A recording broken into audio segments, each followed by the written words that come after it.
شہداء فلسطین کا شہداء ہے، 1.5 لاکھ سے زیادہ لوگ زخمی ہیں،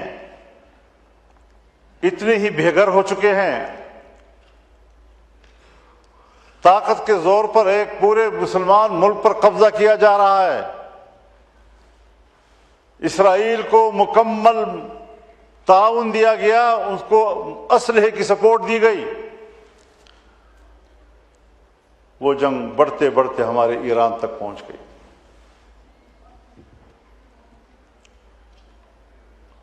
ایران بہتر کارڈ کھیل رہا ہے اس وقت۔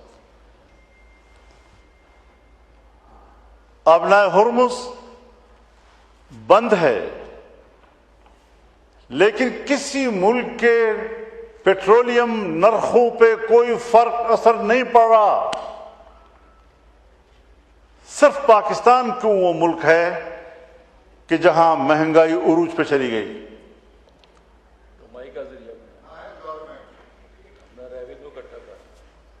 نو کراس ٹاک۔ صرف پاکستان ہے کہ جہاں مہنگائی کا طوفان آیا،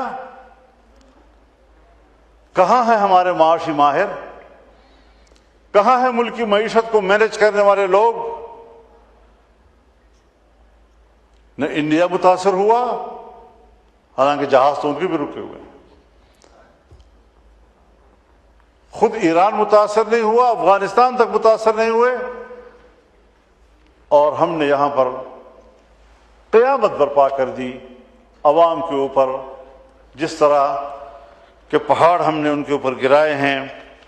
اب ہم کس سے روئیں؟ میں نے تو یہاں پر کھڑے ہو کر غالباً آپ ہی کی موجودگی میں یہ تجویز دی تھی کہ پارلیمنٹ کا ایک ان کیمرہ اجلاس بلایا جائے،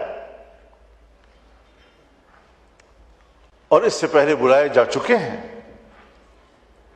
جناب یوسف رضا گیلانی صاحب پرائم منسٹر تھے، اس زمانے میں بلائے گئے ہیں، اس سے آگے پیچھے بھی بلائے گئے ہیں۔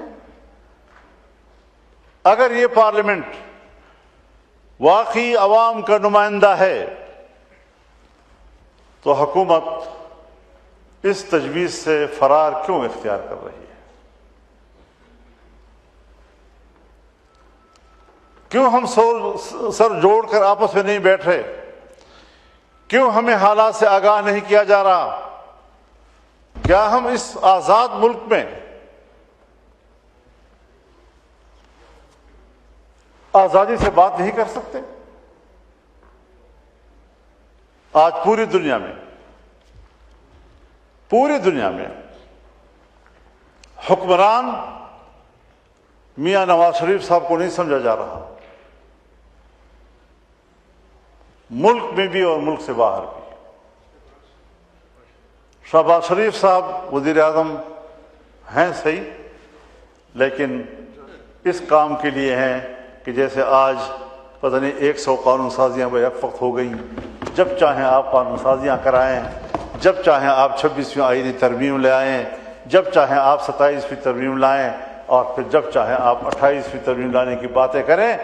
یہ مذاق بنا دیا گیا ہے اس آئین کو۔